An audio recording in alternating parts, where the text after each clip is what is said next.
അസഭ്യ പരാമർശത്തിൽ മാപ്പ് പറയില്ലെന്ന കെ സുധാകരൻ. മാധ്യമങ്ങളാണ് മാപ്പ് പറയേണ്ടതെന്നും സതീശൻ സഹോദരനെ പോലെയെന്നും കെ സുധാകരന്റെ വിശദീകരണം. സുഹൃത്തുക്കൾ തമ്മിൽ സംഭാഷണം മാത്രമെന്ന വി.ഡി. സതീശനും പ്രതികരിച്ചു. വിഷയം വിവാദമായതോടെ മാധ്യമങ്ങളെ കാണുകയായിരുന്നു ഇരുവരും. എൻ്റെ ഭാഗത്ത് പാളിച്ചൊന്നും വന്നതായിട്ട് എനിക്കറിയില്ല. നമ്മൾ തമ്മിലൊരു അഭിപ്രായ വ്യത്യാസമില്ല. നിങ്ങളിതൊന്നും കെട്ടിപ്പൊക്കി കൊണ്ടു നടന്നിട്ട് എന്തെങ്കിലും ഉണ്ടാക്കിയെടുക്കാമെന്ന് നിങ്ങൾ ശ്രമിക്കരുത്. നിങ്ങൾ ഇങ്ങനെയൊരു പ്രചരണം കൊടുക്കുന്നത് ഒരിക്കലും ശരിയല്ല, യാഥാർത്ഥ്യമായിട്ട് നിരക്കാത്തതാണ്. സതീശനും ഞാനും തമ്മിൽ ജ്യേഷ്ഠാനുജന്മാരെ പോലെ തന്നെയാണ് ഇപ്പോൾ കുറേയായിട്ട്. സതീശനും ഞാനും തമ്മിലൊരു അഭിപ്രായ വ്യത്യാസവും ഇല്ല. അദ്ദേഹത്തിന് ഞാൻ കാര്യങ്ങൾ ബോധ്യപ്പെടുത്തിയിട്ടുണ്ട്. നിങ്ങൾ പ്രസ് മീഡിയ പേഴ്സൺസ് ആണ് ഇത് ക്രിയേറ്റ് ചെയ്തത്. നിങ്ങളതിനോട് അപ്പോളജി ചെയ്യണം. നിങ്ങളതിനോട് അപ്പോളജി ചെയ്യണം.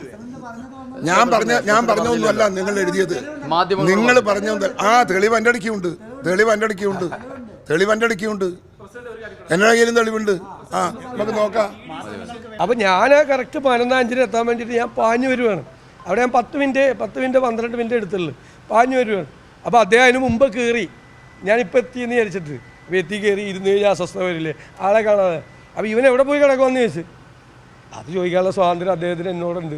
നിങ്ങൾ ഇത് വലിയ വാർത്തയാക്കി. അതിന് നിങ്ങൾ എന്തൊക്കെ വാർത്തയാക്കി? ഹൈക്കമാൻഡ് ഇടപെട്ട് ഇവനെവിടെ പോയി കിടക്കണമെന്ന് ചോദിച്ചതിന് ഹൈക്കമാൻഡ് ഇടപെട്ടു.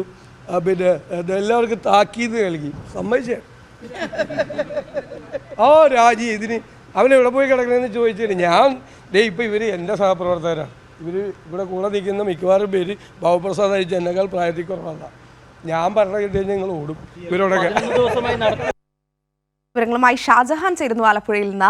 ഷാജി, അതായത് ഈ വീണിടത്ത് കിടന്ന് ഉരുളുക എന്നൊക്കെ നമ്മൾ കേട്ടിട്ടുണ്ട്. ഇപ്പോൾ അതിൻ്റെ യഥാർത്ഥത്തിൽ അതുതന്നെയാണ് UDF സംഭവിച്ചുകൊണ്ടിരിക്കുന്നത്. കെ സുധാകരൻ ഇത്തരത്തിൽ യാതൊരുവിധ അസഭ്യവർഷവും നടത്തിയിട്ടില്ല എന്ന് വരുത്തി തീർക്കുന്നതിന് വേണ്ടിയുള്ള ശ്രമങ്ങൾ നടക്കുകയാണ്. പക്ഷേ കാലം മാറിയതും മാധ്യമങ്ങളുടെ കയ്യിൽ കൃത്യമായ തെളിവുള്ളതൊന്നും നേതാക്കൾ അറിയുന്നില്ലെന്ന് തോന്നുന്നു. ഷാജി.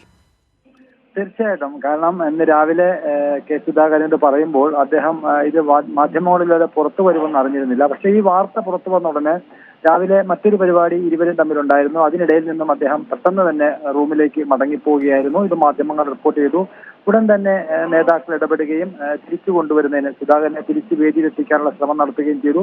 അതിനുശേഷമാണ് ഏതാണ്ട് 1 മണിക്കൂറോളം കഴിഞ്ഞ് കെ സുധാകരൻ വേദിയിലേക്ക് മടങ്ങിയെത്തുന്നത്. കെ സുധാകരൻ വേദിയിൽ മടങ്ങിയെത്തിയതിനു ശേഷം ഉച്ചയ്ക്ക് തന്നെ രണ്ടുപേരും 2 വാഹനങ്ങളിലായിട്ട് വീണ്ടും മടങ്ങിപ്പോയി. അതിനുശേഷം കെ സുധാകരനും അതോടൊപ്പം തന്നെ വി.ഡി. സതീശനുമൊക്കെ നേതൃത്വവുമായി ഇടപെട്ടു. കെ സുധാകരനോടൊപ്പം ഇനി യാത്ര തുടരില്ല എന്നത് തീരുമാനത്തിലേക്ക് വി.ഡി. സതീശൻ എത്തി എന്നാണ് നമുക്ക് ചില കേന്ദ്രങ്ങളിൽ നിന്നും മനസ്സിലാക്കാൻ സാധിക്കുന്നത്. അതിനുശേഷമാണ് കെ സുധാകരനോട് ഈ സംഭവങ്ങളൊക്കെ മാധ്യമങ്ങളിലൂടെ പറഞ്ഞ് പുറത്തു പറയണമെന്ന നിർദ്ദേശം ഹൈക്കമാൻഡിന്റെയും അതോടൊപ്പം തന്നെ കോൺഗ്രസ് നേതാക്കളുടെയും ഒക്കെ ഭാഗത്തു നിന്നുണ്ടായത്. അതിനുശേഷം മാധ്യമങ്ങളെ വിളിച്ചുകൊണ്ടാണ് ഇക്കാര്യങ്ങൾ വ്യക്തമാക്കിയത്. താൻ അത്തരത്തിൽ ഒരു പരാമർശവും നടത്തിയിട്ടില്ല എന്നാണ് അദ്ദേഹം പറഞ്ഞത്. പക്ഷേ ഈ വാർത്തകളൊക്കെ തന്നെ ഇതിനോടകം തന്നെ സോഷ്യൽ മീഡിയയിലൂടെയും ചാനലിലൂടെയും ഒക്കെ തന്നെ പുറത്തു വന്നിരുന്നു. പക്ഷെ ഇതൊന്നും കാണാതെ ആകാം സുധാകരൻ തന്റെ വാക്കുകളെ വളച്ചൊടിക്കാൻ ശ്രമിച്ചത്.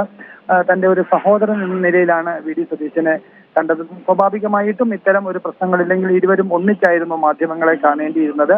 അതിൽ നിന്നും വ്യത്യസ്തമായിട്ട് ആദ്യം സുധാകരൻ കാണുന്നു. അതിനുശേഷം സതീശൻ പുറത്തേക്ക് പോകാൻ ഇറങ്ങുമ്പോഴാണ് മാധ്യമങ്ങൾ ഏതാണ്ട് അരമണിക്കൂറോളം കാത്തുനിന്ന് സതീശന്റെയും പ്രതികരണം തേടിയത്.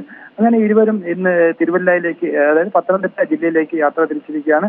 പത്തനംതിട്ട ജില്ലയിലാണ് ഇന്ന് സമാപന സമ്മേളനം നടക്കുന്നത്. അതിനുശേഷമായിരിക്കും വരുന്ന ദിവസങ്ങളിൽ മറ്റു സമ്മേളനം നടക്കുക. എന്തായാലും ഇത് ഇരുവരും തമ്മിലുള്ള സ്വരച്ചേർച്ചയില്ലായ്മ വീണ്ടും പ്രകടമായിരിക്കുകയാണ്. നമുക്കറിയാം, നേരത്തെ കോട്ടയത്ത് വെച്ച് സമാനമായ രീതിയിൽ ഒരു പത്രസമ്മേളനത്തിൽ തന്നെ ഇരുവരും പരസ്പരം വഴക്കടിക്കുന്നത് നമ്മൾ കണ്ടിരുന്നു. ഇത് അതിനേക്കാൾ ഒരു പടി കൂടി മുന്നിലായിട്ട് ഒരു അനാവശ്യമായ വാക്കുകൾ ഉപയോഗിച്ചുകൊണ്ടാണ് സുധാകരൻ സതീശനെ കുറിച്ച് പരാമർശിച്ചത്.